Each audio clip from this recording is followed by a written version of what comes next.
ತಪ್ಪಿಗೆ ಅವರು ನಿನ್ನನ್ನು ಜೀವಂತ ಬಿಟ್ಟಿರುವುದೇ ಪುಣ್ಯ. ಪೇಶ್ವೆಗಳ ಆಡಳಿತವಿದ್ದಿದ್ದರೆ ನಿನ್ನ ಜೊತೆ ನಮ್ಮನ್ನು ಸಾರ್ವಜನಿಕವಾಗಿ ಆನೆಗಳ ಕಾಲಿಗೆ ನೂಕುತ್ತಿದ್ದರು. ದೇವರ ದಯೆ, ಪೇಶ್ವೆಗಳ ಆಡಳಿತ ಕುಸಿದು ಭಾರತದಲ್ಲಿ ಇಂಗ್ಲಿಷ್ ಕಾಯ್ದೆಗಳು ಜಾರಿಯಲ್ಲಿವೆ. ಪೇಶ್ವೆಗಳ ಆಡಳಿತದಲ್ಲಿನ ಒಂದೊಂದು ಅಮಾನುಷ ಘಟನೆಗಳು ನನ್ನ ಸ್ಮೃತಿಪಟಲ ಮೇಲೆ ಹಾದು ಹೋಗುತ್ತಿವೆ. ಇವಕ್ಕೆಲ್ಲ ಕೊನೆ ಬಾಬುಜಿ. ಪೇಶ್ವೆಗಳ ಆಡಳಿತದಲ್ಲಿನ ಒಂದು ದಲಿತರ ಬದುಕು ಅತ್ಯಂತ ಕರಾಳವಾಗಿತ್ತು. ದಲಿತರು ನಡೆದಾಡುವ ದಾರಿಯಲ್ಲಿನ ಹೆಜ್ಜೆ ಗುರುತುಗಳನ್ನು ಅಳಿಸಲು ಸೊಂಟಕ್ಕೆ ಪೊರಕೆಯನ್ನು ಕಟ್ಟಿಕೊಳ್ಳಬೇಕಿತ್ತಪ್ಪ. ಅವರ ಉಗುಳು ನೆಲದ ಮೇಲೆ ಬೀಳಬಾರದೆಂದು ಕುತ್ತಿಗೆಗೆ ಮಡಿಕೆಗಳನ್ನು ಕಟ್ಟಿಕೊಳ್ಳಬೇಕಿತ್ತು. ತಮ್ಮ ಬರುವಿಕೆಯನ್ನು ತಿಳಿಸಲು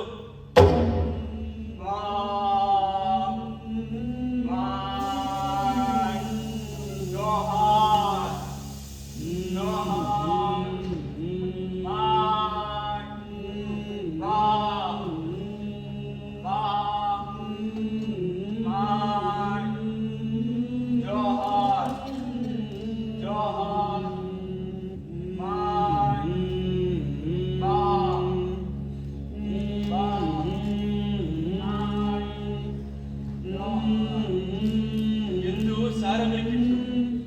ಇಂಥ ಕ್ರೌರ್ಯದ ನಡುವೆ ನೀನು ಜೀವಂತ ಬದುಕಿ ಬಂದಿರುವುದು ಪೂರ್ವ ಜನ್ಮದ ಪುಣ್ಯ. ಹೊರಕೆ ಗಡಿಗೆ ಕಟ್ಟಿಕೊಂಡು ಜೋಹಾರ್ ಕೂಗಲಿಲ್ಲವೆಂಬ ಕಾರಣಕ್ಕೆ ಅನೇಕ ದಲಿತರ ಜೀವಂತ ಸಮಾಧಿಯಾಗಿದೆ. ಜ್ಯೋತಿಬಾ, ಜೀವಂತ ಸಮಾಧಿಯಾಗಿದೆ. ಇಲ್ಲ, ಇದು ಅನ್ಯಾಯ. ದೇವರು ಮತ್ತು ಧರ್ಮಕ್ಕೆ ಮಾಡುತ್ತಿರುವ ಅವಮಾನ. ಜ್ಯೋತಿಬಾ, ಸಾಧ್ಯವಿದ್ದಷ್ಟು ವೈದಿಕರಿಂದ ದೂರವಿದ್ದರೆ ಕ್ಷೇಮ. ನೀನು ಸುಖರೂಪವಾಗಿ ಮನೆಗೆ ಬಂದಿರುವುದೇ ಪುಣ್ಯ ಕಣು. ಹುಟ್ಟು ಯಾರ ಕೈಯಲ್ಲೂ ಇಲ್ಲ. ಇದೇ ಜಾತಿಯಲ್ಲಿ ಹುಟ್ಟಬೇಕೆಂದು ದೇವರಿಗೆ ಅರ್ಜಿ ಹಾಕಿಕೊಂಡು ಹುಟ್ಟಿಲ್ಲ. ದೇವರು ಎಲ್ಲರನ್ನೂ ಮನುಷ್ಯರನ್ನಾಗಿಯೇ ಹುಟ್ಟಿಸಿದ್ದಾನೆ. ಬ್ರಾಹ್ಮಣ ಜಾತಿಯಲ್ಲಿ ಹುಟ್ಟಿದವನಿಗೆ ಕೋಡು ಕೊಟ್ಟು ಶೂದ್ರರಿಗೆ ಕತ್ತೆಯ ಮುಖ ಕೊಟ್ಟಿಲ್ಲ. ಜಾತಿಗಳನ್ನು ಮಾಡಿಕೊಂಡಿರುವ ಮನುಷ್ಯರೇ ತಮ್ಮ ಅನುಕೂಲಕ್ಕೆ ತಕ್ಕ ಹಾಗೆ ನಿಯಮಗಳನ್ನು ಮಾಡಿಕೊಂಡಿದ್ದಾರೆ. ದೇವರು ಧರ್ಮದ ಹೆಸರಿನಲ್ಲಿ ಮನುಷ್ಯರು ಮಾಡುತ್ತಿರುವ ಅವಮಾನವನ್ನು ನಾನು ಸಹಿಸುವುದಿಲ್ಲ. ನೀನು ಪ್ರವಾಹದ ವಿರುದ್ಧ ಈಜುವ ವ್ಯರ್ಥ ಪ್ರಯತ್ನ ಮಾಡ್ತಿದ್ಯಾ? ಇಲ್ಲ, ದೇವರು ಹುಟ್ಟಿಸಿದ ಮನುಷ್ಯರೆಲ್ಲರೂ ಒಂದೇ. ಎಲ್ಲರ ಮೈಯಲ್ಲಿ ಹರಿಯುತ್ತಿರುವ ರಕ್ತದ ಬಣ್ಣ ಕೆಂಪು. ಕೆಂಪು ಎಂಬುದನ್ನು ನಾವು ಸಾಬೀತುಪಡಿಸುತ್ತೇವೆ. ಅದು ಅಷ್ಟು ಸರಳ ವಿಚಾರ ಅಲ್ಲ. ನೀವು ನಡೆಯಬೇಕಾದ ದಾರಿ ದುರ್ಗಮವಾಗಿದೆ.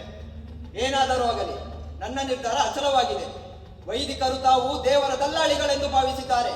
ಮಾನವ ಕುಲಕೋಟಿಗೆ ಅಗತ್ಯವಿರುವ ವಿದ್ಯೆಯಿಂದ ಶೂದ್ರ ದಲಿತರನ್ನು ದೂರವಿರಿಸಿ ತುತ್ತಿನ ಚೀಲ ತೂತು ಮಾಡಿ, ಬಾಬುಜಿ, ತುತ್ತಿನ ಚೀಲ ತೂತು ಮಾಡಿ ಅದ್ಯಾವತ್ತು ತುಂಬದ ರೀತಿ ವ್ಯವಸ್ಥಿತ ಪಿತೂರಿ ನಡೆಸಿದ್ದಾರೆ. ಈ ಜ್ಞಾನದ ಬೆಳಕನ್ನು ದೂರ ಸರಿಸುವ, ಕತ್ತಲೆಯನ್ನು ದೂರ ಸರಿಸುವ ಜ್ಞಾನದ ದೀಪವನ್ನು ಹಚ್ಚುತ್ತೇವೆ. ಜ್ಞಾನದ ದೀಪನಿಂದ ಅಜ್ಞಾನದ ಕತ್ತಲೆಯನ್ನು ತೊಡೆದು ಹಾಕಲು ಪ್ರಾಮಾಣಿಕವಾಗಿ ಪ್ರಯತ್ನಿಸುತ್ತೇವೆ. ಬೇಡ ಜ್ಯೋತಿಬಾ, ನೀವು ಅಂತ ನಿರ್ಧಾರ ಮಾಡಬೇಡಿ. ನಿಮ್ಮ ಪಾಡಿಗೆ ನೀವು ಇರುವುದು ಒಳ್ಳೆಯದಪ್ಪ.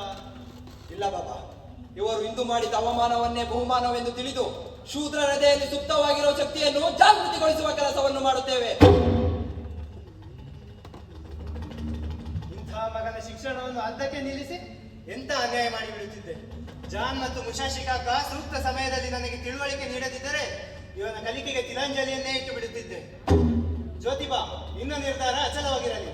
ಇನ್ನೆಲ್ಲ ಆಲೋಚನೆಗಳಿಗೆ ನಾನು ಸಹಾಯಕವಾಗಿರುವೆ. ಒಳಗೆ ಹೋಗಿ ಅರಿದ ಅರಿವೆಗಳನ್ನು ಬದಲಿಸಿಕೊ.